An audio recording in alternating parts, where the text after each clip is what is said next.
टेरागॉन और रेक्वाजा के दो स्ट्रॉन्ग अटैक क्लैश होते हैं, जिससे काफी बड़ा एक्सप्लोजन होता है। पर जब धुआं हटता है तो देखने को मिलता है कि दोनों ही पोकेमॉन्स को ज्यादा कुछ फर्क नहीं पड़ा है और वो आगे बैटल करने के लिए रेडी हैं। दोनों ही पोकेमॉन ट्रेनर्स खुश हो जाते हैं क्योंकि वो यही चाहते थे। ऐश कहता है रेक्वाजा अभी ड्रैगन रश। वहीं पर जेफरिन भी अपने टेरागॉन को ड्रैगन रश इस्तेमाल करने के लिए कहती है। दोबारा से दोनों पोकेमॉन्स के अटैक टकराते हैं एंड इस बार भी काफी ज्यादा कमाल की क्लैश होती है। सबसे ज्यादा सरप्राइजिंग बात तो ये थी कि क्लॉस फॉर्म टेरागॉन रेक्वाजा को डोमिनेट करना स्टार्ट करता है, जिसको देखकर ऐश, उसके फ्रेंड्स और इवन ऐश के ग्रैंडफादर भी शॉक्ड हो जाते हैं। किसी ने भी एक्सपेक्ट नहीं किया था। ये देखकर जेफरिन एक स्माइल देती है और कहती है टेरागॉन को अंडर एस्टिमेट मत करो। एक लेजेंडरी पोकेमॉन है और ये अपने क्लॉस फॉर्म में अच्छे पोकेमॉन्स को टक्कर दे सकता है। वेल टेरागॉन रेक्वाजा को इस तरह से डोमिनेट करता है जिससे रेक्वाजा पीछे की तरफ पुश हो जाता है और जमीन पर टकराता है। इससे उसको इंजरीज पहुंचती है। ऐश कहता है रेक्वाजा क्या तुम ठीक हो? रेक्वाजा खड़े हो जाता है और अपना सर हिलाता है, यानी कि हाँ वो ठीक था। ऐश कहता है रेक्वाजा हमने काफी टाइम से इस अटैक का इस्तेमाल नहीं किया है अभी। Extreme speed. एक्सट्रीम स्पीड ये एक ऐसा अटैक था जिसको ओरिजिनल वर्ल्ड के लोग तो काफी अच्छे तरीके से जानते थे और काउंटर भी कर सकते थे, पर रेट्रो रीजन में ऐश ने इस अटैक को ज्यादा रिवील नहीं होने दिया था। रेक्वाजा लाइट के स्पीड के साथ पूरी तरह से गायब हो जाता है और टेरागॉन के आग बंद होने से पहले ही वो एक्सट्रीम स्पीड का इस्तेमाल कर देता है,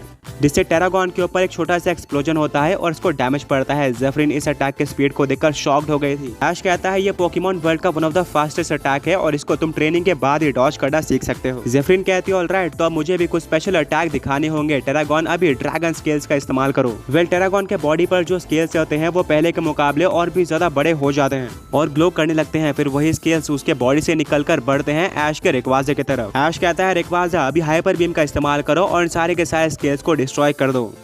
वेल हाइपर बीम इन ड्रैगन स्केल्स के ऊपर लग जाती है और काफी सारे बीच में आने वाले ड्रैगन स्केल्स को डिस्ट्रॉय कर देती है, बट काफी सारे ड्रैगन स्केल्स साइड से भी निकल जाते हैं और रेक्वाजा के ऊपर लगते हैं, जिससे रेक्वाजा को सुपर इफेक्टिव डैमेज पड़ता है। वहीं पर जो हाइपर बीम रेक्वाजा ने फायर की थी वो ड्रैगन स्केल्स को चीरते हुए लग जाती है टेरागॉन के ऊपर, जिससे दोनों ही पोकेमॉन्स को हैवी डैमेज सहना पड़ता है। फिलहाल के लिए टेरागॉन और रेक्वाजा दोनों ही नेक टू नेक चल रहे थे। कहा नहीं जा सकता था कि कौन सा पोकेमॉन आगे है या फिर कौन बैटल में बाजी मारने वाला है। इसी तरह से बैटल कंटिन्यू होती है। ऐश और जेफरिन दोनों ही अपने अपने पोकेमॉन्स को स्ट्रॉन्गेस्ट अटैक्स का इस्तेमाल करने के लिए कहते हैं।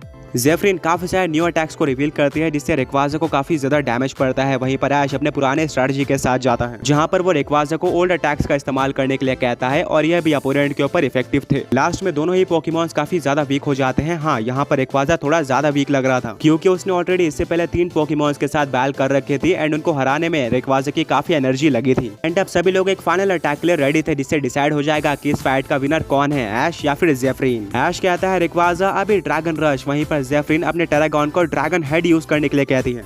दोनों ही सुपर स्ट्रॉन्ग ड्रैगन टाइप के अटैक्स थे और दोनों ही काफी जोर से आपस में टकरा जाते हैं, जिससे काफी ज्यादा बड़ा धमाका होता है और चारों तरफ स्मोक फैल जाता है। धीरे धीरे करके जब स्मोक हटता है तो हमें देखने को मिलता है कि दोनों ही पोकेमॉन्स अभी भी बैटल फील्ड पर खड़े हुए हैं। कोई भी हार मानने को तैयार नहीं था। मिस्टी कहती है ये कैसे पॉसिबल है, दोनों ही पोकेमॉन्स ने इतनी ज्यादा बैटल कर लिया बट अभी भी कोई नीचे नहीं गिर रहा है।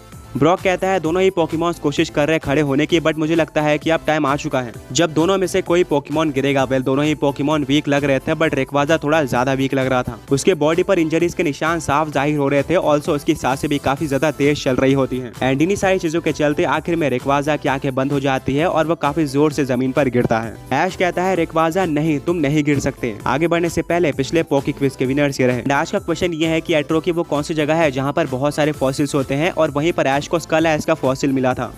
रेफरी रेक्वाजा के पास पहुंचता है और चेक करके डिक्लेयर कर देता है कि रेक्वाजा आगे बैटल करने के काबिल नहीं है। इस फाइट का विनर टेरागॉन है। फाइनली जेफरिन, जो कि इतने टाइम से कोशिश कर रहे थे रेक्वाजा को डिफीट करने की, उसके चेहरे पर एक स्माइल आ चुकी थी, बट स्टिल रेक्वाजा को डिफीट करने में उसके पसीने निकल चुके थे। वहीं पर ऐश केचम, उसके फ्रेंड्स या फिर उसके ग्रैंडपा ज्यादा सैड नहीं होते हैं क्योंकि रेक्वाजा ने पूरा काम कर दिया था ऐश के लिए। वो रेक्वाजा से इससे ज्यादा उम्मीद नहीं कर सकते थे। इवन उसने टेरागॉन को भी ऑलमोस्ट डिफीट ही कर दिया है। ऐश अपने रेक्वाजा को पोकेबॉल के अंदर वापस लेता है और कहता है दोस्त, एक और इम्पोर्टेंट बैटल में तुमने इम्पोर्टेंट परफॉर्मेंस दी है। 3 पोकेमॉन्स को डिफीट करना कोई नॉर्मल बात नहीं है। जेफरिन कहती है कि ऐश, आम तौर पर मैं अपोनेंट पोकेमॉन्स की तारीफ करना पसंद नहीं करती, बट यहाँ पर मुझे कहना पड़ेगा कि रेक्वाजा ने कमाल कर दिया है और सच में मैं बैटल में काफी ज्यादा पीछे हो चुकी हूँ, जिसका रीजन रेक्वाजा ही है, वरना हम दोनों बराबरी पर चल रहे थे। ऐश एक स्माइल देता है और कहता है कि हाँ मुझे पता है। इतने में ही जेफरिन सीरियस हो जाती है और कहती है वेल, अब मैंने अपने गोल के अकॉर्डिंग तुम्हारे 2 चॉइस के पोकेमॉन्स को डिफीट कर दिया है। यानी कि अब मुझे तुम्हारे सिर्फ और सिर्फ एक ही चॉइस के पोकेमॉन को डिफीट करना है और फिर बचेंगे कुछ नॉर्मल पोकेमॉन जिनके पास ज्यादा एक्सपीरियंस नहीं है। ऐश कहता है ज़ेफिरिन, टेरागॉन की हालत देखकर क्या तुम्हें सच में लगता है कि वो मेरे बची हुई आधी टीम को हरा सकता है? ज़ेफिरिन कहती है टेरागॉन की हालत पर मत जाओ, उसके पास एक काफी ज्यादा स्पेशल एबिलिटी है जो कि कम एचपी पर ही एक्टिवेट होती है, इसीलिए मैं टेरागॉन को लास्ट में ही इस्तेमाल करना पसंद करती हूँ। वेल ऐश ने एक्सपेक्ट नहीं किया था कि टेरागॉन के पास ऐसी कोई एबिलिटी होगी। ऐश अपने चौथे पोकेबॉल को बाहर निकालता है। सभी को लग रहा होता है कि ऐश अब थोड़ा सा रेस्ट लेने वाला है, यानी कि वो अपने चॉइस के पोकेमॉन्स को इस्तेमाल नहीं करेगा, वो उनको सेव करके रखेगा आखिर के लिए और लिमिटेशंस वाले पोकेमॉन को भेजेगा। पर जब ऐश अपने पोकेबॉल को टॉस करता है तब सब हैरान हो जाते हैं क्योंकि इसमें से बाहर आता है ऐश का एक और चॉइस का पोकेमॉन, यानी कि साइकिक टाइप पोकेमॉन म्यूटू। ज़ेफिरिन कहती है अमेजिंग, मैंने एक्सपेक्ट किया था कि तुम अपने मिथिकल पोकेमॉन सिल्वा पिथिकस को भेजोगे, पर म्यूटू को भेजना एक काफी ज्यादा बोल्ड मूव है। ऐश कहता है मुझे पता था कि तुमने ये एक्सपेक्ट किया होगा, पर मैं भी क्लियर करना चाहता हूँ कि मैं यहाँ पर अपने इनएक्सपीरियंस्ड पोकेमॉन्स को भेजकर इस फाइट को एंड तक एक्सटेंड नहीं करना चाहता,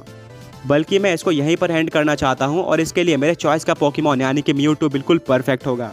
वेल ऐश की रीजनिंग शानदार थी और इससे पता चलता है कि ऐश की मेंटालिटी कितनी ज़्यादा इंप्रूव हो चुकी है। फाइट शुरू हो जाती है। ज़ेफिरिन दोबारा से अपने टेरागॉन को ड्रैगन हेड अटैक इस्तेमाल करने के लिए कहती है।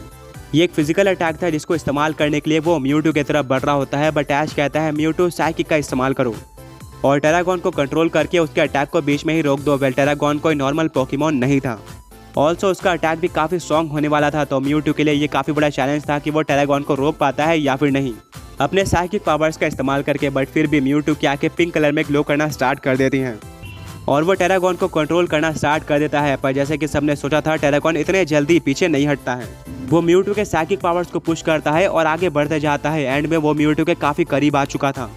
ऐश को पता था कि अगर यहाँ पर म्यूटू ने अपने साइकिक पावर का कंट्रोल छोड़ दिया तो टेरागॉन डायरेक्टली म्यूटू के ऊपर ही टकराने वाला है, इसीलिए वो अपने म्यूटू को साइकिक पावर कंटिन्यू करने के लिए कहता है, जिसके चलते म्यूटू और भी ज़्यादा जोर लगाता है, जिससे टेरागॉन की स्पीड तो कम हो जाती है, बट एंड में वो म्यूटू को टच करने में सफल हो ही जाता है और अटैक का भी इस्तेमाल कर देता है, जिससे म्यूटू को हैवी डैमेज पड़ता है और वो ज़मीन पर गिर जाता है। ऐश कहता है म्यूटू तुम्हें ज़्यादा चोट तो नहीं लगी? म्यूटू ऐश की तरफ देखता है और कहता है नहीं, मैं ठीक हूँ। वेल सबने सोचा था कि टेरागॉन स्ट्रॉन्ग होने वाला है, बट वो इतना स्ट्रॉन्ग होगा ये किसी ने भी एक्सपेक्ट नहीं किया था। रेक्वाजा को डिफीट करने के बाद अब उसने म्यूटू के साइकिक पावर्स को भी मात दे दी थी, जो कि काफ़ी कम पोकेमॉन्स कर पाते हैं। ऐश कहता है म्यूटू हमें कैसे भी करके इस फाइट को यहीं पर ख़त्म करना है, इस्तेमाल करो अपने सिग्नेचर अटैक यानी कि साई स्ट्राइक का।